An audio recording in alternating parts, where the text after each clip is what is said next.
മുണ്ടുടുത്ത മോദിയാണ് പിണറായി വിജയൻ. അതിൽ പൂർണ്ണമായി താങ്കൾക്ക് യോജിക്കാൻ സാധിക്കുമോ? ഒട്ടും യോജിക്കാൻ സാധിക്കും. എന്തുകൊണ്ട്? ഗവൺമെൻറ് ചെലവിൽ നടക്കുന്ന എല്ലാ കാര്യങ്ങളും ഒരു വിഭാഗത്തിന് മാത്രമായിട്ട് കൂടുതലായിട്ട് അനുവദിച്ച് പോവുക എന്ന് പറയുന്നത് ശരിയാണ്. അത് ശ്രദ്ധയിൽപ്പെട്ടില്ല എന്നാണ് മുഖ്യമന്ത്രി പറയുന്നത്. അത് TV കണ്ടിട്ടുണ്ടാവില്ല.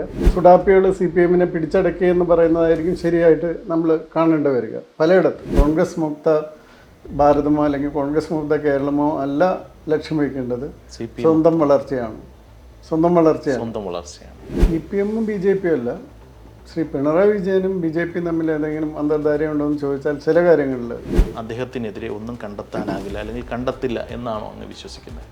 എനിക്ക് തോന്നുന്നു 2026 വരെ കാര്യമായിട്ടൊന്നും നടക്കാൻ സാധ്യതയില്ല എന്നാണ് തോന്നുന്നത്.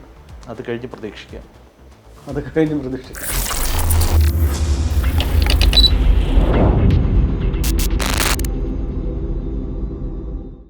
നമസ്കാരം. ഡോക്ടർ TP സെൻകുമാറുമായുള്ള സംഭാഷണം തുടരുകയാണ്. Welcome sir. ഈ ഒരു തിരഞ്ഞെടുപ്പിന് ശേഷം സജീവമായിട്ട് BJP ക്യാമ്പുകളിൽ നിന്ന് കേൾക്കുന്ന ഒരു കാര്യമാണ്, BJP സമുദായ സംഘടനകളുമായി കുറച്ചുകൂടെയൊക്കെ അടുക്കേണ്ടതുണ്ട്, അല്ലെങ്കിൽ കുറച്ചുകൂടെ ലേസൺ വർക്ക് കുറച്ചുകൂടെ അങ്ങോട്ട് സ്മൂത്ത് ആവാനുണ്ട് എന്നൊക്കെ ചില കേന്ദ്രങ്ങളിൽ നിന്ന് കേൾക്കുന്നു. എസ്പെഷ്യലി BJP കേന്ദ്രങ്ങളിൽ നിന്ന് തന്നെയാണ് അത് വരുന്നത്. അങ്ങേക്ക് എന്ത് തോന്നുന്നു? സമുദായ സംഘടനകൾ ആസച്ച് ചെയ്യുന്നതിൽ ഉപരിയായിട്ട് ആ സമുദായങ്ങളിലേക്ക് ഇറങ്ങിച്ചെല്ലണമെന്നാണ് ഞാൻ പറയുക. കാരണം സമുദായ സംഘടനകൾ പലപ്പോഴും ഇരിക്കുന്നത് അതിൻ്റെ ഒരു പ്രത്യേക നിയമപരമായ സെറ്റപ്പ് കൊണ്ട് ചില വ്യക്തികളുടെ കയ്യിലിരിക്കുകയാണ്. ആ വ്യക്തികൾക്ക് ആ പ്രത്യേക നിയമ പരിരക്ഷയും അതുപോലുള്ള സ്വാധീനങ്ങളൊക്കെ ഉപയോഗിക്കാവുന്നതുകൊണ്ട് അവരെ മാറ്റുന്നതിന് ബുദ്ധിമുട്ടുണ്ടാകും. പക്ഷേ അവർക്ക് സമൂഹത്തിൽ ആക്ച്വലി ഉണ്ടാകുന്ന സ്വാധീനം എന്ന് പറയുന്നത് വളരെ കുറവായിരിക്കും. അതായത് ഇപ്പം 100 പേരുണ്ടെങ്കിൽ അവർ പറഞ്ഞാൽ വോട്ട് ചെയ്യാൻ പോകുന്നവർ 5 പേര് പോലും ഉണ്ടാകില്ല. 95 പേരും മറ്റു വിധത്തിലായിരിക്കും.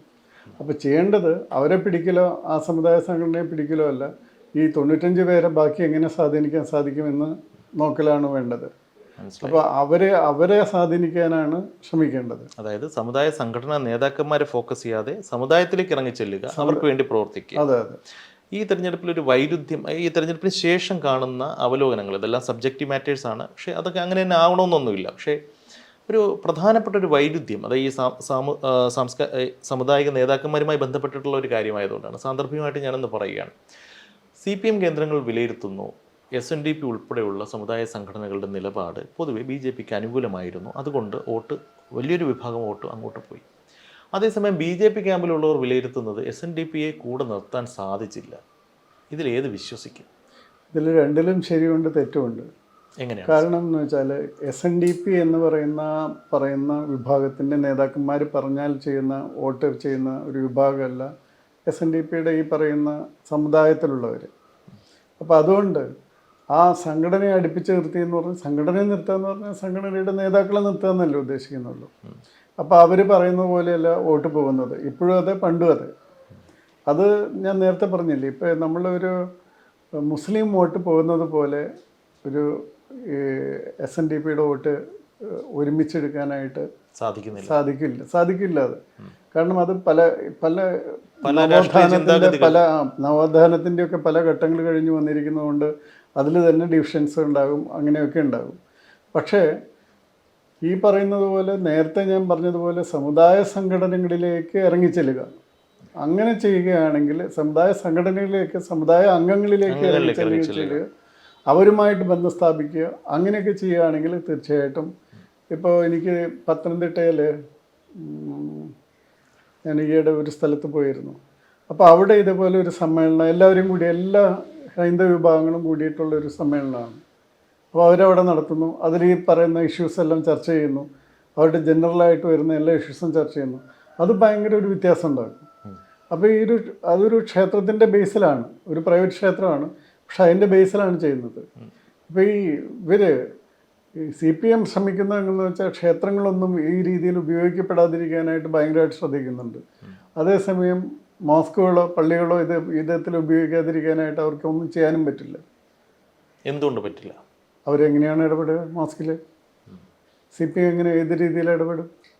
അല്ലെങ്കിൽ ഒരു പള്ളിയിൽ പ്രാർത്ഥന നടത്തിയിട്ട് അതിന് ശേഷം ഉണ്ടാകുന്ന പ്രസംഗത്തിൽ എങ്ങനെ അച്ഛൻ നടത്തുന്ന പ്രസംഗത്തിൽ എങ്ങനെ CPM ഇടപെടും? പരിമിതികളുണ്ട്.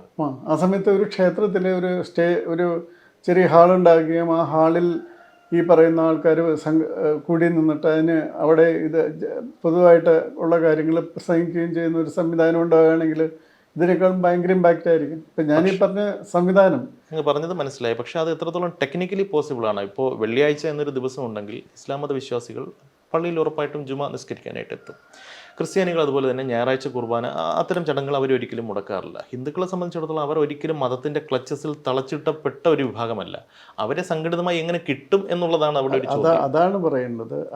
അതായത് ക്ഷേത്രങ്ങൾ ആക്ച്വലി ഈ പലവിധ ഉപയോഗങ്ങൾക്ക് ക്ഷേത്രങ്ങളെ ഉപയോഗിക്കേണ്ട ആവശ്യമുണ്ട്. അതായത് ക്ഷേത്രങ്ങളിൽ സനാതനധർമ്മം എന്താണെന്ന് പഠിപ്പിച്ചു കൊടുക്കണം.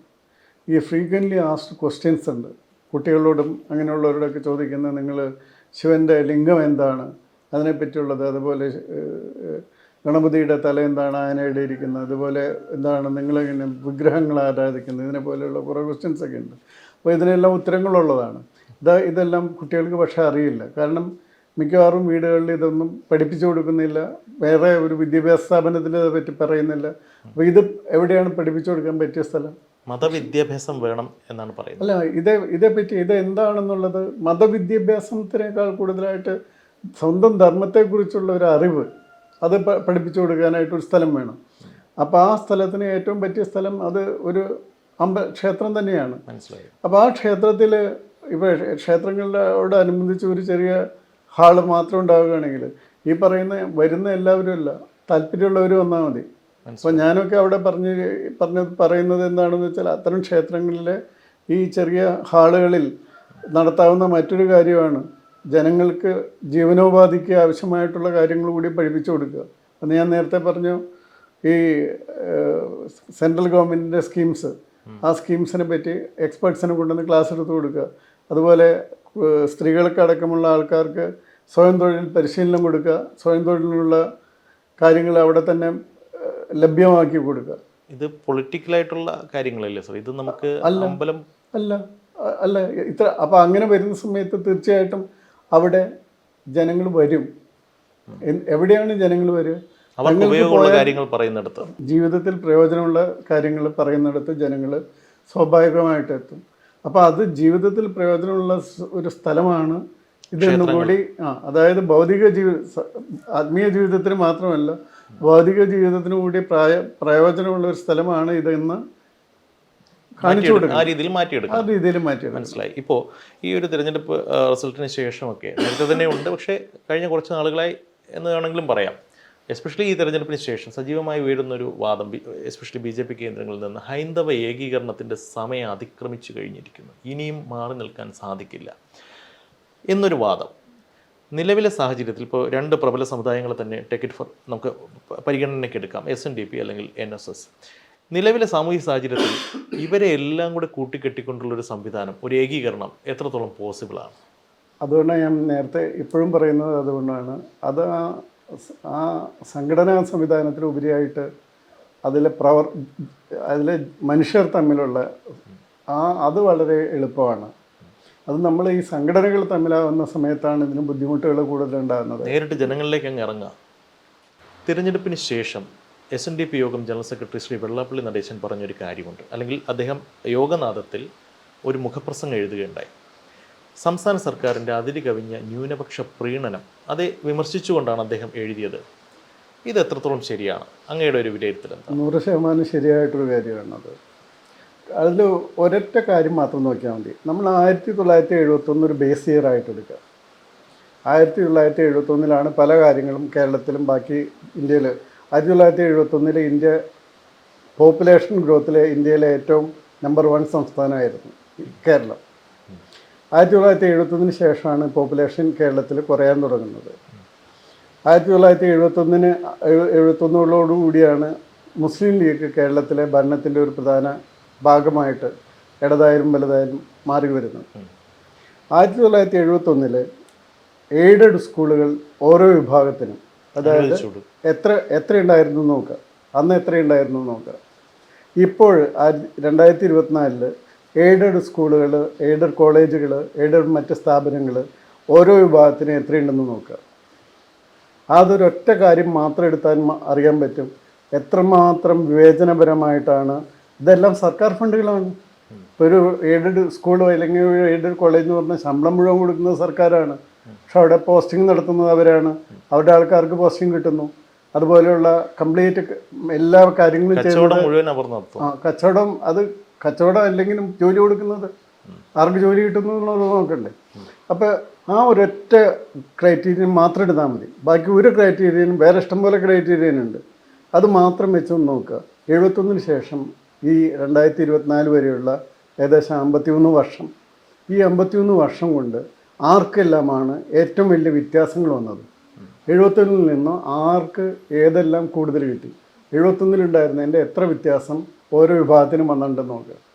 അപ്പോൾ അത് നോക്കിയാൽ തന്നെ അറിയാം ഏത് വിഭാഗത്തിനാണ് വളരെ അനർഹമായിട്ട് എല്ലാ കാര്യങ്ങളും തട്ടിക്കൂട്ടാൻ സാധിച്ചിരിക്കുന്നതെന്ന്. താങ്കൾ പറയുന്നത് കൃത്യമായി വിരൽ ചൂണ്ടുന്നത് മുസ്ലിം വിഭാഗത്തിലേക്കാണ്, അത് മനസ്സിലാക്കുന്നുണ്ട്. പക്ഷേ ഇതേ മുസ്ലിം വിഭാഗം ഈ തെരഞ്ഞെടുപ്പിൽ CPM-നെ പാടെ നിരാകരിക്കുകയാണ് ചെയ്തത്. എന്തുകൊണ്ടാണ്? അത് CPM മാത്രമല്ലല്ലോ ചെയ്തിരുന്നത്. അല്ലെങ്കിൽ CPM മാത്രമായിട്ടല്ല. ഇപ്പോൾ CPM ഇപ്പോൾ 1987 വളരെ മതനിരപേക്ഷമായിട്ട് എല്ലാവരോടും ഒരുപോലെ പെരുമാറുന്ന ഒരു പാർട്ടിയായിരുന്നു. CPM അത് ചേഞ്ച് ചെയ്തത് 90-കൾക്ക് ശേഷമാണ്. CPM-ലുണ്ടായിരിക്കുന്ന ഈ മാറ്റങ്ങളെന്ന് പറയുന്നത് അതിന് മുമ്പ് ഇപ്പോൾ 87-ൽ എല്ലാ മത പാർട്ടികളും ഒരുമിച്ച് നിൽക്കുമ്പോൾ പോലും അതിനെ എതിർത്ത് ഇലക്ഷൻ ജയിച്ചതാണ് 1987 CPM. അപ്പോൾ അത് അവരുടെ മാറ്റം ഉണ്ടായത് അതിന് ശേഷമാണ്. അപ്പോൾ അന്നൊന്നും ഈ പറയുന്ന രീതിയിലുള്ളൊരു സാമുദായികമായിട്ടുള്ളൊരു പ്രത്യേകതയിലേക്ക് അവർ പോയിട്ടില്ല. അതെല്ലാം പിന്നീട് ഇപ്പോൾ അടുത്ത കാലത്ത് വന്നു ചേർന്നിരിക്കുന്ന മാറ്റങ്ങളാണ്. CPM-ൽ വന്നു ചേർന്നിരിക്കുന്ന മാറ്റങ്ങൾ വാസ്തവത്തിൽ സുഡാപ്പികൾ CPM-നെ പിടിച്ചടക്കിയെന്ന് പറയുന്നതായിരിക്കും ശരിയായിട്ട് നമ്മൾ കാണേണ്ടി വരിക. പലയിടത്തും സുഡാപ്പികൾ CPM-നെ പിടിച്ചടക്കുകയാണ് ചെയ്തത്. അപ്പോൾ അത് പിന്നീട് സംഭവിക്കുന്ന ഒരു മാറ്റമാണ്. പക്ഷെ നമ്മൾ പറയുന്നത്, അതായത് ഗവൺമെൻറ് ചെലവിൽ നടക്കുന്ന എല്ലാ കാര്യങ്ങളും ഒരു വിഭാഗത്തിന് മാത്രമായിട്ട് കൂടുതലായിട്ട് അനുവദിച്ച് പോവുക എന്ന് പറയുന്നത് ശരിയാണ്. അപ്പോൾ ഗവൺമെൻറ് ചെലവിൻ്റെ ഏകദേശം 40% വരുന്ന വിദ്യാഭ്യാസത്തിൻ്റെ ചെലവ്. ആ വിദ്യാഭ്യാസത്തിൽ 40% പോകുന്നത് ആർക്കൊക്കെയാണ്? അപ്പോൾ അതിലെന്തുകൊണ്ടാണ് ഇപ്പോൾ ഒരു പ്രൊപ്പോർഷനേറ്റ് ആയിട്ടാണെങ്കിൽ 54% ഇപ്പോഴുള്ള ഹൈന്ദവ വിഭാഗത്തിന് എത്ര എയ്ഡഡ് കോളേജുകൾ, എയ്ഡഡ് സ്കൂളുകൾ, എയ്ഡഡ് സ്ഥാപനങ്ങളുണ്ട്? ആ പ്രൊപ്പോർഷനിലാണോ ബാക്കി? ഇപ്പോൾ 71-ൽ 18% ഉണ്ടായിരുന്നുള്ളൂ മുസ്ലിം വിഭാഗം. ഇന്നിപ്പോൾ അവരുടെ പോപ്പുലേഷൻ തന്നെ 27%. മനസ്സിലായി. താങ്കൾ പറയുന്ന കണക്കുകൾ വ്യക്തമായി അനലൈസ് ചെയ്ത് കഴിഞ്ഞാൽ മനസ്സിലാക്കുന്നത്, അല്ലെങ്കിൽ താങ്കൾ വിവക്ഷിക്കുന്നത്, LDF-ഉം UDF-ഉം ഒരുപോലെ ന്യൂനപക്ഷ പ്രീണനം നടത്തിയാണ് ഇത്രയും കാലം മുന്നോട്ട് വന്നത് എന്ന് തന്നെയാണ്. അത് തീർച്ചയായിട്ടും. ഓക്കെ. നിലവിലെ സാഹചര്യത്തിൽ എന്താ പറയുക, താങ്കൾ തന്നെ ഇതിനു മുന്നേ ഒരു ഇൻ്റർവ്യൂവിൽ നമ്മൾ സംസാരിച്ചപ്പോൾ താങ്കൾ പറയുകയുണ്ടായി, മോദി എന്തായാലും, അല്ലെങ്കിൽ നരേന്ദ്രമോദി സർക്കാർ 3ാം വട്ടവും വന്നിരിക്കും എന്ന് താങ്കൾ പറയുകയുണ്ടായി. അതുപോലെ തന്നെ താങ്കൾ ഒരു സ്പെക്കുലേറ്റീവ് തോട്ടാണ്, എന്നിരുന്നാലും താങ്കൾ പറഞ്ഞൊരു കാര്യം, പിണറായി വിജയൻ സർക്കാരിന് ഒരു തുടർഭരണം ഉണ്ടാകാൻ സാധ്യത തുലം കുറവാണ് എന്ന് പറഞ്ഞു. പക്ഷേ അതും സംഭവിച്ചിരിക്കുകയാണ്. പക്ഷേ ഇപ്പോൾ മൊത്തത്തിൽ ആ ഒരു ട്രെൻഡ് മാറുന്നതായി കാണുന്നു. ഈ സാഹചര്യത്തിൽ CPM-ൻ്റെ കേരളത്തിലെ ഭാവി എന്താണ്? അങ്ങയുടെ ഒരു വിലയിരുത്തൽ എന്താണ്? CPM-ന് പറ്റിയിരിക്കുന്ന 2-3 കാര്യങ്ങളെന്ന് പറയുന്നത്, ഒന്ന്, അവരൊരു പൊതുവായിട്ട് പാർട്ടി തലത്തിലെടുക്കുന്ന തീരുമാനങ്ങളെല്ലാം വ്യക്തി കേന്ദ്രീകൃതമായി. ഒരു വ്യക്തിയാണ് അവരുടെ പാർട്ടിയെയും സർക്കാരിനെയും എല്ലാം നിയന്ത്രിക്കുന്നത്. അപ്പോൾ അവർക്ക് പൊതുവായി എടുക്കുന്ന തീരുമാനങ്ങൾ നടപ്പാക്കിയെടുക്കാനായിട്ട് പറ്റാത്ത വിധത്തിൽ അത്രയും ശക്തനായിട്ടൊരു വ്യക്തി വരുന്നു. ആ വ്യക്തി പാർട്ടി അധ്യക്ഷനല്ലെങ്കിലും പാർട്ടി അധ്യക്ഷന്മാരെയും പാർട്ടികളെയും നിയന്ത്രിക്കാനും അതുപോലെ തന്നെ സർക്കാരിനെ നിയന്ത്രിക്കാനും പ്രാപ്തനാകുന്നു. അപ്പോൾ ആ ഒരാളുടെ കീഴിൽ, അതായത് ശരിക്കും പറഞ്ഞാൽ സോവിയറ്റ് യൂണിയനിലും ചൈനയിലൊക്കെ സംഭവിക്കുന്നത് പോലെ ഒരു വ്യക്തി കേന്ദ്രീകൃതമായിട്ടുള്ള ഒരു ശക്തി കേന്ദ്രങ്ങൾ മാത്രം ഡെവലപ്പ് ചെയ്ത് ആ പരിമിതിക്കുള്ളിൽ നിന്നാണ് അതിൻ്റെ പ്രവർത്തനം പിന്നീട് നടക്കുന്നത്. അപ്പോൾ അതിൻ്റെ ഒരു പ്രത്യേകതയുണ്ട്. മറ്റൊരു കാര്യം ഉണ്ടായിരുന്നു, ഞാൻ നേരത്തെ പറഞ്ഞതുപോലെ ഈ ജാതി മത ഭേദങ്ങൾക്ക് അതീതമായിട്ട് ചിന്തിച്ചിരുന്ന ഒരു CPM ഉണ്ടായിരുന്നു. 1987-ലെ CPM അങ്ങനെയായിരുന്നു. അതിൽ നിന്ന് മാറിയിട്ട് ചില മതവിഭാഗങ്ങൾക്ക് പ്രത്യേക പ്രാധാന്യം കൊടുത്തിട്ട്, അപ്പോൾ അതിലൊക്കെ നമ്മളോടൊക്കെ പലരും പറയാറുള്ളത്, ചില മതങ്ങളിൽ നിന്ന് അതിൽ പ്രവർത്തിക്കാൻ വരികയാണെങ്കിൽ, ഇപ്പോൾ നമ്മൾ പറയുകയാണ് 10-20 വർഷം കൊണ്ട് ഒരേ ലെവലിൽ വന്നിരിക്കുന്ന രണ്ടുപേരാണെങ്കിൽ ഒരു മതത്തിൽ നിന്ന് വന്നവർ വളരെയധികം മുകളിലേക്ക് ഉയർന്നു പോവുകയും ബാക്കിയുള്ളവൻ അതേ താഴ്ത്തട്ടിൽ തന്നെ കിടക്കുകയും ചെയ്യുന്ന ഒരു സിറ്റുവേഷൻ ഉണ്ടാകുന്നുണ്ട്. CPM-ൽ സീനിയോറിറ്റി അട്ടിമറിക്കപ്പെടുന്നു മതത്തിന്റെ അടിസ്ഥാനത്തിൽ. തീർച്ചയായിട്ടും. അപ്പോൾ അങ്ങനെ വരുന്നുണ്ട്. വാസ്തവത്തിൽ ഈ തവണത്തെ ഇലക്ഷനിൽ അതിൻ്റെ ഒരു റിയാക്ഷൻ ഉണ്ട് എന്നുള്ളതാണ്. ഈ തവണത്തെ ഇലക്ഷനിൽ അതായത് പാർട്ടിക്കുള്ളിൽ തന്നെ ഇതിലൊരു അതൃപ്തിയുണ്ട് എന്നാണ് താങ്കൾ പറയുന്നത്. തീർച്ചയായിട്ടും മനസ്സിലായി. ആലപ്പുഴ പോലുള്ള ജില്ലകളിൽ അതിൻ്റെ അതിർത്തി വളരെ പ്രകടമാണ്. മനസ്സിലായി. അത് മാത്രമല്ല, തീവ്ര ചിന്താഗതികൾ വരുന്ന അവരെ പോലെ എതിർക്കാനായിട്ട് CPM-നാകുന്നില്ല. അരിയും മലരും വാങ്ങിച്ചോ മുന്തിരിക്കം വാങ്ങിച്ചോ എന്നൊക്കെ പറഞ്ഞ് ഇത് ചെയ്യുമ്പോൾ പോലും ഒരു ശക്തമായ നടപടിയെടുക്കാനായിട്ട് സംസ്ഥാന ഗവൺമെൻറ് തയ്യാറാകുന്നില്ല. അപ്പോൾ അങ്ങനെയുള്ള കാര്യങ്ങൾ നോക്കിയിരിക്കുന്ന എന്തുകൊണ്ടാണ് ക്രിസ്ത്യൻസും ഹിന്ദുക്കളുടെ നല്ലൊരു വിഭാഗവും മറ്റൊരു ചിന്തയിലേക്ക് പോകുന്നത്? ഇതിങ്ങനെ കണ്ടിട്ടും ഇതിനെതിരെ നടപടിയെടുക്കേണ്ട ഒരു ഗവൺമെൻറ് പ്രോപ്പറായിട്ടൊരു നടപടി എടുക്കുന്നില്ല എന്ന് കണ്ടുകൊണ്ടാണ് അവരതിനെതിരായിട്ട് പോകുന്നത്. സ്വന്തമായിട്ട് ഇത് ഈ പോക്ക് ശരിയല്ല, ഇത് നമ്മൾക്ക് അരക്ഷിതാവസ്ഥ ഉണ്ടാക്കും, അതുകൊണ്ട് നമ്മൾ ഇപ്പോഴേ നടപടികൾ എടുത്തില്ലെങ്കിൽ ഇത് ഭാവിയിൽ ബാധിക്കും, നിലനിൽപ്പിനെ ബാധിക്കും എന്നുള്ളത് തീർച്ചയായിട്ടും കണ്ടറിഞ്ഞു. അണ്ടർസ്റ്റുഡാണ്. അപ്പോൾ താങ്കൾ പറഞ്ഞ പോയിന്റിൽ നിന്ന് രണ്ട് കാര്യങ്ങൾ നമുക്ക് വേർതിരിച്ചെടുക്കാം. ഒന്ന്, CPM-നെ ഒരു മതവിഭാഗം ഹൈജാക്ക് ചെയ്തു. രണ്ടാമതൊന്ന്, പാർട്ടി ഒന്ന് സർക്കാർ ഒന്ന്. അങ്ങനെ രണ്ട് സംവിധാനങ്ങൾ ഇപ്പോഴില്ല. പാർട്ടിയും സർക്കാരും എല്ലാം ഒരു വ്യക്തിയിൽ കേന്ദ്രീകരിക്കുന്നു. അതാണോ? തീർച്ചയായിട്ടും. അത് ആപത്താണ്. അത് പാർട്ടി അണികൾ തിരിച്ചറിയുന്നു, അവർ അസ്വസ്ഥരാണ്. അവരിൽ കുറേയധികം പേര് വളരെ അസ്വസ്ഥരാണ്. അതിൻ്റെ തിരിച്ചടിയാണ് ഈ തെരഞ്ഞെടുപ്പിൽ നേരിട്ടത്. അതിൻ്റെ തിരിച്ചടി മാത്രമല്ല, കാരണം അതിൻ്റെ തിരിച്ചടി എത്താറാവുന്നതേ ഉള്ളൂ. കാരണം എന്ന് വെച്ചാൽ ഇപ്പോഴും വളരെയധികം പേര് അടിമകളെ പോലെ കണ്ണുമടച്ച് വോട്ട് ചെയ്യുന്നവരുണ്ട്. അത് എനിക്കൊക്കെ നേരിട്ടറിയാവുന്ന കുറേ ആൾക്കാരുണ്ട്. അപ്പോൾ അവരൊക്കെ എന്ത് പറഞ്ഞാലും അവസാനം ഞങ്ങളുടെ പാർട്ടി അടിയും കിട്ടി, എല്ലാം തൊഴിയും കിട്ടി, എല്ലാം കിട്ടിയല്ലോ, എന്നാലും വോട്ട് കിട്ടുന്ന സമയത്ത് പാർട്ടിൻ്റെ ആ വികാരമാണ് അവരെ ഭരിക്കുന്നത്. അപ്പോൾ ആ നിലയിലേക്ക് ആ തിരിച്ചറിവിലേക്ക് ഇപ്പോഴും എത്തിയിട്ടില്ല. അത് എത്തണമെങ്കിൽ കുറച്ചും കൂടി സമയമെടുക്കും. തിരിച്ചടികൾക്ക് ഒരുപാട് കാരണങ്ങളുണ്ട്. തീർച്ചയായിട്ടും അത് പരിശോധിച്ചുകൊണ്ടിരിക്കുകയാണ് പാർട്ടി സംവിധാനങ്ങൾ. പക്ഷേ എല്ലാ പ്രശ്നങ്ങൾക്കും കാരണം മുഖ്യമന്ത്രി പിണറായി വിജയനാണ് എന്ന് പറഞ്ഞുകൊണ്ട് അദ്ദേഹത്തിൻ്റെ നേരെ മാത്രം വിരൽ ചൂണ്ടുന്നത് ശരിയാണോ? അതല്ല, ആ പാർട്ടിയിൽ ഉണ്ടായിരിക്കുന്ന ഒന്ന് പോലീസ് സംവിധാനത്തിനെ ഉപയോഗിച്ചത് അത് വളരെ പബ്ലിക്കായിട്ട് കാണുന്ന ആൾക്കാർക്കെല്ലാം വളരെ കൃത്യമായിട്ട് മനസ്സിലാകും. ഇത്രയും പാർഷ്യലായിട്ട് പോലീസിനെ ഉപയോഗിക്കുന്ന ഒരു സംവിധാനം കേരളത്തിലില്ലായിരുന്നു. എന്നാൽ സാമാന്യ ജനങ്ങൾക്ക് നീതി കിട്ടുന്ന ഒരു സംവിധാനം ഇപ്പോൾ എല്ലായിടത്തും പാർട്ടി വഴി പോയാൽ മാത്രമേ പോലീസിൽ എന്തെങ്കിലും ചെയ്യുള്ളൂ എന്നുള്ളതാണ്. അതായത് ഒരു പ്രശ്നം ഉണ്ടായാലും ബംഗാളിൽ നടന്നിരുന്ന പോലെ ആദ്യം പോകേണ്ടത് ലോക്കൽ കമ്മിറ്റി സെക്രട്ടറിയുടെ അവിടെയാണ്. അവിടെ നിന്ന് പറയുന്ന അഭിപ്രായം അനുസരിച്ചാണ് പോലീസ് സ്റ്റേഷനിൽ റൂട്ട് ചെയ്യുന്നു.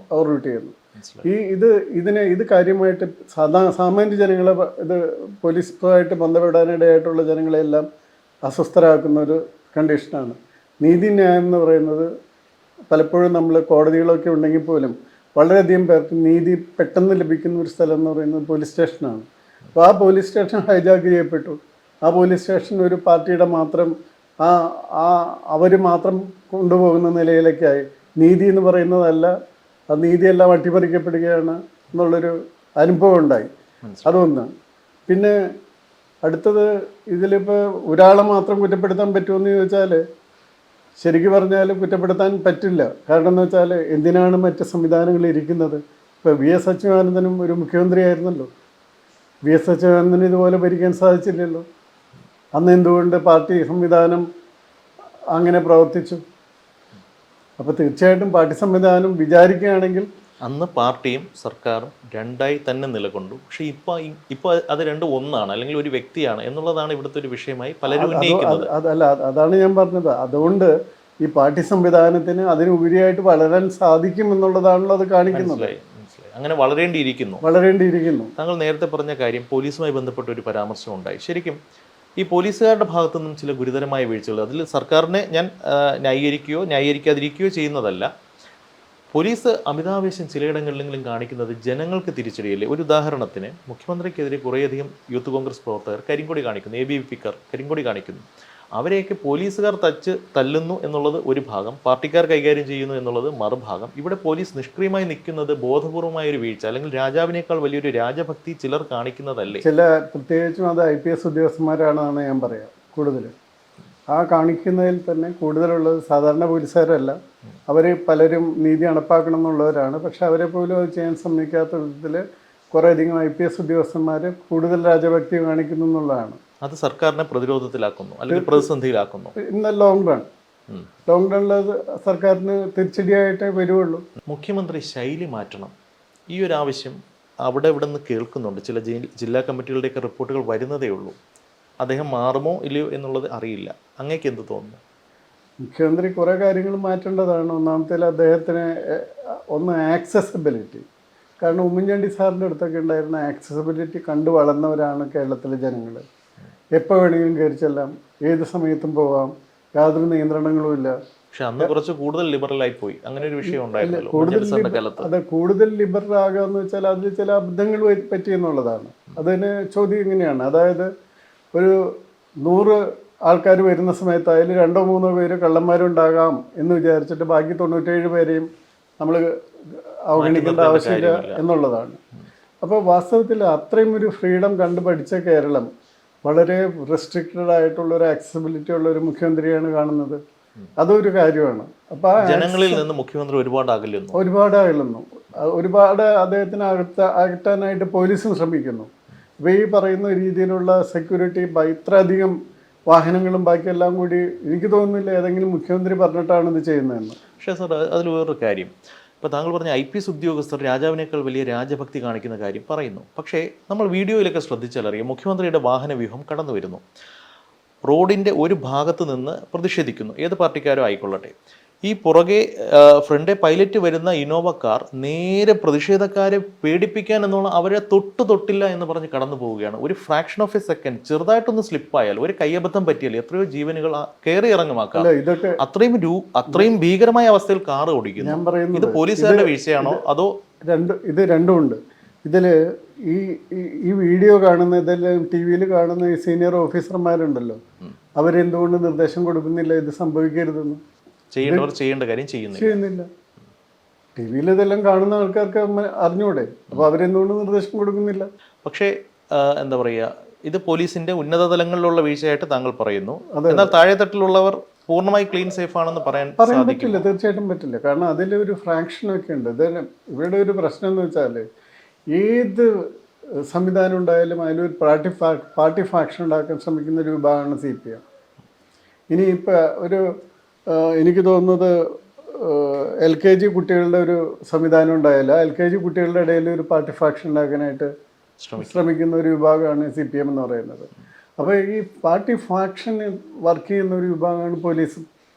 അപ്പോൾ ആ പാർട്ടി ഫാക്ഷനിൽ, അതായത് ഇവർക്ക് കപ്പം കൊടുക്കുന്ന കുറേയധികം പോലീസ് ഉദ്യോഗസ്ഥന്മാരുണ്ട്. മാസം തോറും അവരുടെ ലെവിയ കൊടുക്കുന്ന പോലീസ് ഉദ്യോഗസ്ഥന്മാരുണ്ട്.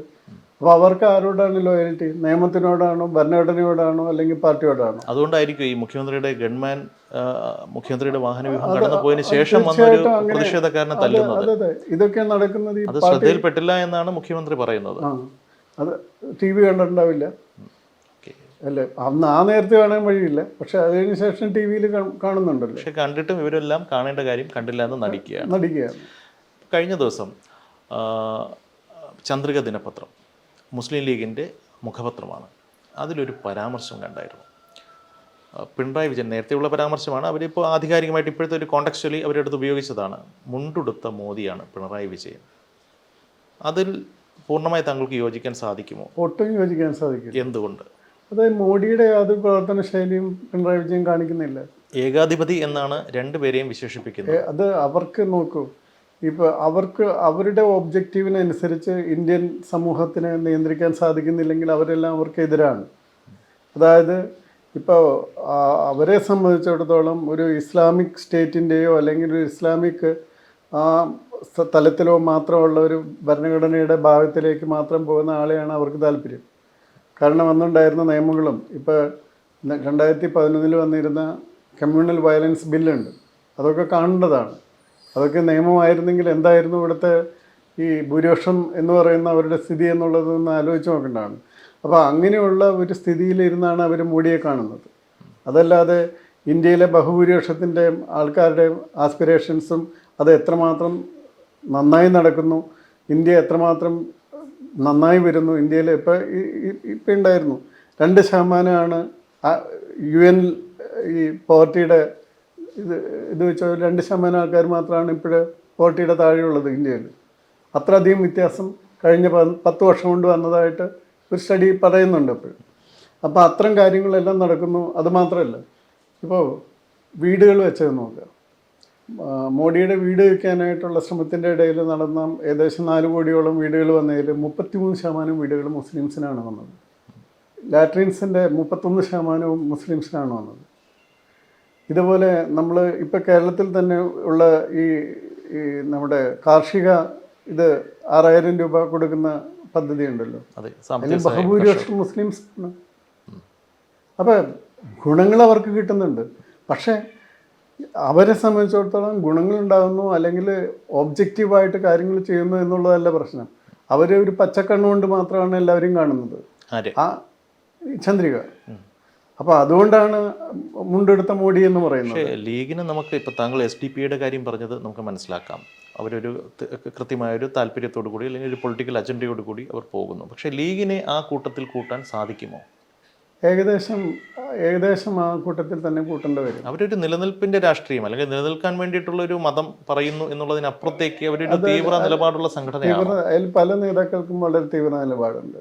വ്യക്തിപരമായിട്ട് എനിക്ക് കൃത്യമായിട്ട് അറിയാം പല കാര്യങ്ങളും. ഓക്കെ. പക്ഷേ ഒരിക്കലും താങ്കൾ നേരത്തെ പറഞ്ഞ ചോദ്യത്തിന്റെ ഉത്തരം പൂർണ്ണമാകുന്നില്ല. മോദിയെയും പിണറായി വിജയനെയും കമ്പയർ ചെയ്യാൻ പറ്റാത്തതിന്റെ കാരണം വികസന നേട്ടങ്ങളാണ് താങ്കൾ പറയുന്നത്. ഈ ഏകാധിപതി എന്നുള്ള പോയിന്റ് ഓഫ് വ്യൂവിൽ എത്രത്തോളം ശരിയാണ്? അങ്ങനെ ഒരു ഇതുണ്ടോ താങ്കൾക്ക്? അല്ല, ഏകാധിപതി ഒന്നാമത്തെ മോഡിയെ കൺട്രോൾ ചെയ്യാനായിട്ട് അവരുടെ പാർട്ടിയും ബാക്കി സംഘങ്ങളും ബാക്കി എല്ലാവരും ഉണ്ട്. അത് എല്ലാവർക്കും വേണ്ടിയാണ് ചെയ്യുന്നത്. പിന്നെ എന്താണ്, എന്ത് സ്കില്ലിലാണ് അവർ തമ്മിൽ താരതമ്യമുള്ളതെന്ന് എനിക്ക് മനസ്സിലാകുന്നേയില്ല. അതായത് പാർട്ടിയുടെ ക്ലച്ചസ് അദ്ദേഹത്തിന് മേൽ, പ്രധാനമന്ത്രിക്ക് മേൽ ഉണ്ട്, പക്ഷേ മുഖ്യമന്ത്രിയുടെ മേൽ അതില്ല എന്നുള്ള ഒരു വ്യത്യാസമാണോ താങ്കൾ ആകെ പറയാൻ പറ്റുന്നത് മാത്രമാണ്. ലീഗിന്റെ വിമർശനം പറഞ്ഞു. പക്ഷെ കോൺഗ്രസ് പറയുന്നത് CPM-ഉം BJP-യും ഒരേ തൂവൽ പക്ഷികളാണ്. എന്തടിസ്ഥാനത്തിലാണ്? അല്ലെങ്കിൽ താങ്കളുടെ ഒരു വിലയിരുത്തൽ ആ ഒരു അഭിപ്രായത്തെക്കുറിച്ച് എന്താ പറയേണ്ടത്? തീർച്ചയായിട്ടും അല്ല. എന്താണ് താങ്കൾ? ആക്ച്വലി കോൺഗ്രസും CPM-ഉം ഒരേ തൊഴിൽ പക്ഷികളാണെന്ന് പറയുന്നത് കുറേ കൂടി ശരിയായിരിക്കും. കാരണം കമ്മ്യൂണിസത്തിൻ്റെ കാര്യത്തിൽ അവർ രണ്ടുപേരും കമ്മ്യൂണിസത്തിനെ ആ രീതിയിൽ പ്രോത്സാഹിപ്പിക്കുന്നവരാണ്. മുഖ്യമായും ഇവർ രണ്ടുപേരും ഒരേ മുന്നണിയിലാണ് നിൽക്കുന്നത്, ദേശീയം. അതൊരു ഫാക്ടറാണ്. അതൊരു ചെറിയ ഫാക്ടർ മാത്രം. ഞാൻ അതേ കൂടുതലായിട്ട് കേരളത്തിനെ പ്രത്യേകിച്ച് അപേക്ഷിച്ച് പറയുകയാണെങ്കിൽ ഏതെല്ലാം കമ്മ്യൂണൽ ഫോഴ്സസിനെയാണോ രണ്ടു കൂട്ടരും താലോലിക്കാൻ ശ്രമിക്കുന്നത് അത് ഒരുപോലെയാണ്. അതിൽ യാതൊരു ഇപ്പോൾ ഈ തവണത്തെ ഇലക്ഷനിൽ SDP കോൺഗ്രസിന് വോട്ട് ചെയ്തു എന്ന് പറയുന്നു. കഴിഞ്ഞ തവണ ഇലക്ഷനിൽ SDP CPM-ന് വോട്ട് ചെയ്തു. അപ്പോൾ ശരിക്കും പറഞ്ഞാൽ ഇതിലുള്ള കമ്മ്യൂണൽ ഫോഴ്സസിനെ എല്ലാം ഒരുപോലെ താലോലിക്കുന്നത് വാസ്തവത്തിൽ രണ്ടുപേരുമാണ്. മനസ്സിലായി. അപ്പോൾ ഓരോ തൂവൽ പക്ഷികൾ എന്ന് പറയുന്നത് ശരിക്കും പറഞ്ഞാൽ കോൺഗ്രസും CPM അവർ തമ്മിൽ വേറെ എന്ത് വ്യത്യാസമാണുള്ളത്? പറയുന്ന കാര്യങ്ങളിൽ എന്ത് വ്യത്യാസമാണുള്ളത്? മനസ്സിലായി. ഇപ്പോൾ ഇപ്പോൾ കഴിഞ്ഞ കുറച്ച് നാളുകളായി കേരള സമൂഹം സജീവമായി ചർച്ച ചെയ്യുന്നൊരു വിഷയമാണ് അഴിമതി. സംസ്ഥാന സർക്കാരിനെതിരെ അല്ലെങ്കിൽ മുഖ്യമന്ത്രി പിണറായി വിജയനെതിരെ അല്ലെങ്കിൽ അദ്ദേഹത്തിൻ്റെ കുടുംബത്തിന് നേരെ നിശിതമായ ആരോപണങ്ങൾ അഴിമതി പോയിന്റ് ഓഫ് വ്യൂവിൽ വരുന്നുണ്ട്. പല ആരോപണങ്ങളും കേന്ദ്ര ഏജൻസികൾ അന്വേഷിച്ചു കൊണ്ടിരിക്കുന്നു. പക്ഷെ ഒന്നിൽ പോലും ഇതുവരെയും അദ്ദേഹത്തിനെതിരെ കാതലായൊരു തെളിവ് കണ്ടെത്തിയതായോ ശിക്ഷിക്കപ്പെട്ടതായോ ഒന്നും കാണുന്നില്ല. എന്തുകൊണ്ടാണത്? വാസ്തവത്തിൽ ഞാനും ചോദിച്ചിട്ടുള്ള ചോദ്യമാണിത്. ലാവ്ലിൻ കേസ് അടക്കമുള്ള കാര്യങ്ങളിൽ ഇപ്പോൾ ലാവ്ലിൻ കേസിൽ അദ്ദേഹം പ്രതിയാണോ അല്ലെന്നൊന്നും ഞാൻ പറയുന്നില്ല. പക്ഷേ ലാവ്ലിൻ കേസ് സുപ്രീം കോടതിയിൽ തീർന്നു പോകേണ്ടതായിരുന്നു. ഈ 37 പ്രാവശ്യം മാറ്റിവെക്കപ്പെടേണ്ട ഒരു കാര്യമായിരുന്നില്ല ലാവ്ലിൻ. അതുപോലെ തന്നെയാണ് ഈ പറഞ്ഞ കേന്ദ്ര അന്വേഷണങ്ങളിലുള്ള കാര്യത്തിൽ എനിക്ക് പറയാനുള്ളത്. ഈ കേന്ദ്ര അന്വേഷണങ്ങൾ ഒന്നുകിൽ ഇത് ഉണ്ടെന്ന് പറയുക അല്ലെങ്കിൽ ഇല്ല എന്ന് പറയുക. ഇത് എങ്ങും പോകാത്ത വിധത്തിൽ ഈ അന്വേഷണങ്ങൾ പോകുന്നതിനെ സംബന്ധിച്ചിടത്തോളം ഈവൺ ഐ ഫീൽ അൺകംഫർട്ടബിൾ. അതായത് നമുക്ക് ഇങ്ങനെ എന്താണ് ഒരു സ്ഥിതി? ഇപ്പോൾ ഇത്രയധികം ആക്ഷേപങ്ങൾ വരികയാണെങ്കിൽ അന്വേഷിച്ചിട്ട് ഇത് ഇല്ലാത്ത കാര്യങ്ങളാണ് അത് പറയുക. അതല്ല, തെളിവുണ്ടെങ്കിൽ അതനുസരിച്ചൊന്ന് നടപടിയെടുക്കുക. അതില്ലാതെ വരിക എന്ന് പറയുന്നത് തീർച്ചയായിട്ടും ഒരു തെറ്റായിട്ടുള്ള സന്ദേശം ജനങ്ങൾക്ക് കൊടുക്കുന്നുണ്ട് എന്നുള്ളത് യാഥാർത്ഥ്യമാണ്. നേരത്തെ ചോദിച്ച ചോദ്യത്തിൻ്റെ ഒരു എക്സ്റ്റൻഷനായിട്ട് ഇപ്പോൾ കോൺഗ്രസ് പറയുന്നു CPM-ഉം BJP-യും ഒരേ തൂവൽ പക്ഷികളാണെന്ന് പറയുന്നു. ഈ ഒരു കോണ്ടെക്സ്റ്റിനെ ഇപ്പോഴത്തെ ഉത്തരത്തോട് ചേർത്ത് വായിക്കുക, അല്ലെങ്കിൽ ഇപ്പോൾ ഫോർ എക്സാമ്പിൾ ലാവ്ലിൻ കേസ് തന്നെ അനിയന്ത്രിതമായി അല്ലെങ്കിൽ യാതൊരു നീതീകരിക്കാനാകാത്ത എന്തൊക്കെയോ കാരണങ്ങളാൽ ഇതിങ്ങനെ നീട്ടിക്കൊണ്ടേ പോകുന്നു. ഈ ഒരു സാഹചര്യത്തിൽ നേരത്തെ കോൺഗ്രസ് ഉന്നയിച്ച ആക്ഷേപം BJPയും CPMും തമ്മിൽ എന്തോ അന്തർധാരയുണ്ട് എന്നൊരാൾ സംശയിച്ചാൽ അവർ കുറ്റം പറയാൻ സാധിക്കുമോ? CPMും BJPയും അല്ല, ശ്രീ പിണറായി വിജയനും BJPയും തമ്മിൽ ഏതെങ്കിലും അന്തർധാരയുണ്ടോ എന്ന് ചോദിച്ചാൽ ചില കാര്യങ്ങളിൽ SNC ലെവലിൻ്റെ കേസിൽ 33 പ്രാവശ്യം CBI മാറ്റിവെച്ചു. ഇപ്പോഴാണ് ആദ്യമായിട്ട് CBI ആവശ്യപ്പെട്ടിട്ട് കോടതി മാറ്റിവെക്കുന്നത്. ഇത് കഴിഞ്ഞ 2 പ്രാവശ്യമായിട്ടാണ് കോടതി മാറ്റിവെക്കുന്നത്. അതിനു മുമ്പ് വരെ 33 പ്രാവശ്യം CBI ആവശ്യപ്പെട്ടിട്ടാണ് മാറ്റിവെച്ചത്. അപ്പോൾ അത് തീർച്ചയായിട്ടും ജനങ്ങൾക്ക് സംശയം നൽകുന്ന ഒരു സിറ്റുവേഷനാണ്. ആ സംശയം ഞാനും ചില കേന്ദ്രങ്ങളിലോട് ഉന്നയിച്ചിട്ടുണ്ടായിരുന്നു. എന്തുകൊണ്ട് ഇത് സംഭവിക്കുന്നു? കാരണം നമ്മൾ പറയുന്നത് ഇത്രയാണ്. അപ്പം അതിൽ പിണറായി വിജയനെ പിടിച്ച് തൂക്കി കൊല്ലാനോ അല്ലെങ്കിൽ തടവിലിടാനോ അല്ലെങ്കിൽ അങ്ങനെയല്ല, അദ്ദേഹം പ്രതിയാണോ അല്ലെന്നോ ഒന്നുമല്ല പറയുന്നത്. തീരുമാനമാക്കുക, ഇത് ഡിസ്പോസ് ചെയ്യുക. ഇത് ഡിസ്പോസ് ചെയ്യാതിരിക്കുന്നത് എന്തിനാണ്? വേറൊരു കാര്യം കൂടിയുണ്ട്. അതായത് BJPയുടെ ഒരു പ്രഖ്യാപിത ലക്ഷ്യമാണ് കോൺഗ്രസ് മുക്ത ഭാരതം. ആ ഒരു സ്ട്രാറ്റജിക്ക് അവർ കാണുന്ന ഒരു സ്ട്രാറ്റജി, അവർ ഉപയോഗിക്കുന്ന ഒരു സ്ട്രാറ്റജിയാണ് CPM ഇവിടെ നിലനിന്ന് പോട്ടെ, കോൺഗ്രസിനെ ഇല്ലാതാക്കുക.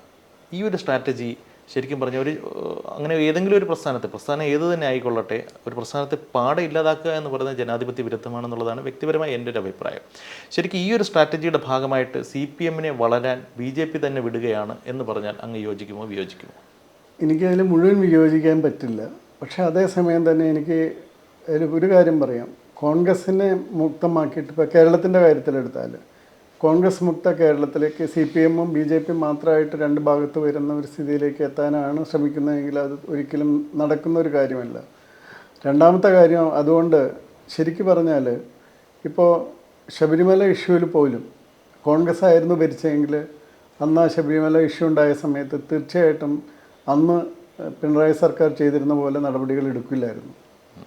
അത് BJPയിൽ മനസ്സിലാക്കേണ്ടവർ മനസ്സിലാക്കണം.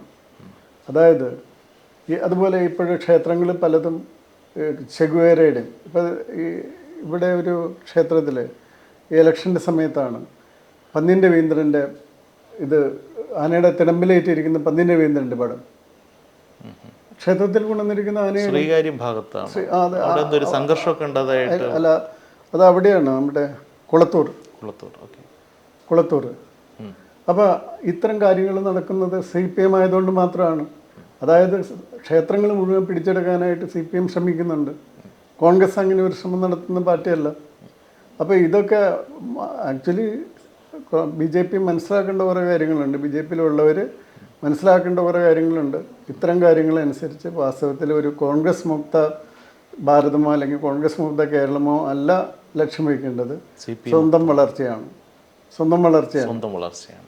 ഇപ്പോൾ നിലവിലെ സാഹചര്യത്തിൽ ഒരുപാട് അഴിമതി ആരോപണങ്ങൾ അങ്ങ് കേൾക്കുന്നു. എന്താ പറയുക, ശതകോടികളുടെ എന്നൊക്കെ പറയാവുന്ന, അല്ലെങ്കിൽ അതിനപ്പുറത്തേക്കൊക്കെ പോയേക്കാം ഒരുപക്ഷെ ഇതിൻ്റെ റിയൽ കണക്കുകൾ പുറത്തു വന്നു കഴിഞ്ഞാൽ.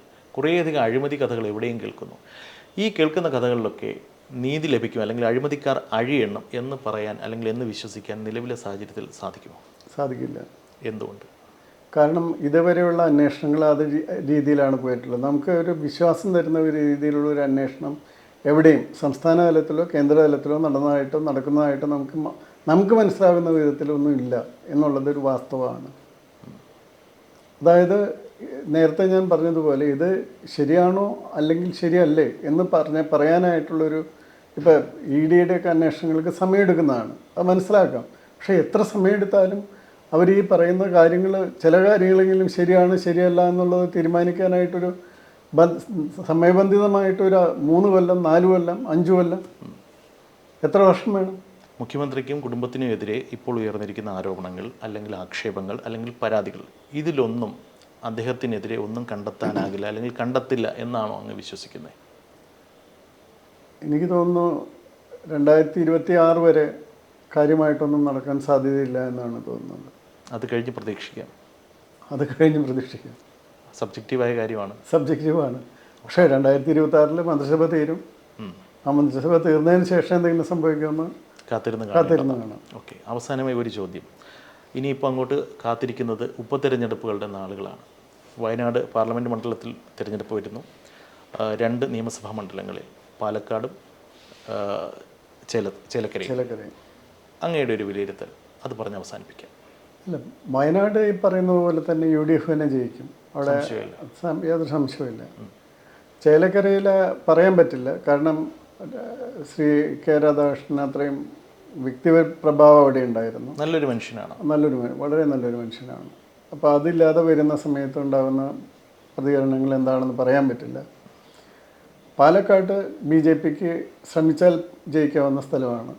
എല്ലാവരും ഒരുമിച്ച് ശ്രമിച്ചാൽ വളരെ പ്ലാൻഡായിട്ട് അവിടെ ഒരു പഞ്ചായത്ത് ഏറ്റവും അവസാനം വരുന്നുണ്ട് കൗണ്ടിങ്. ഇപ്പോൾ ഇവിടെ നെയ്യാറ്റിൻകരയും പാറശാലയും വരുന്ന പോലെ അവിടെ ഒരു പഞ്ചായത്തിലെ കൗണ്ടിങ് അവസാനം വരുമ്പോഴാണ് അവർ പുറകെ പോകുന്നത്. അത് കണ്ട് അത്രയും വോട്ടുകൾ, ഒരു 3500 വോട്ടുകൾ കൂടുതൽ അവരുടെ മറ്റ് മേഖലകളിൽ വോട്ട് ചെയ്യാൻ എത്തിക്കണം. എന്താണെന്ന് വെച്ചാൽ ഈ വോട്ട് ചെയ്യുന്നവരുടെ ചില പെർസെൻറ്റേജുകളൊക്കെ ഉണ്ടായിരുന്നു. ചില കമ്മ്യൂണിറ്റിയിൽ നിന്ന് 98% വോട്ടിംഗ് ശതമാനം ഉണ്ടാകുന്നത്. അതേസമയം മറ്റു ചില കമ്മ്യൂണിറ്റികളിൽ 46%ഉം 50%ഉം ഒക്കെയാണ് വോട്ടിംഗ് പെർസെൻറ്റേജ് ഉണ്ടാകുന്നത്. അപ്പോൾ ആ 48%കാരനെ ഒരു 68%ലേക്കെങ്കിലും എത്തിക്കുകയാണെങ്കിൽ തീർച്ചയായിട്ടും അവിടെ BJPക്ക് വിജയിക്കാവുന്നതേ ഉള്ളൂ. മനസ്സിലായി, പോയിന്റ് ക്ലിയർ ആണ്.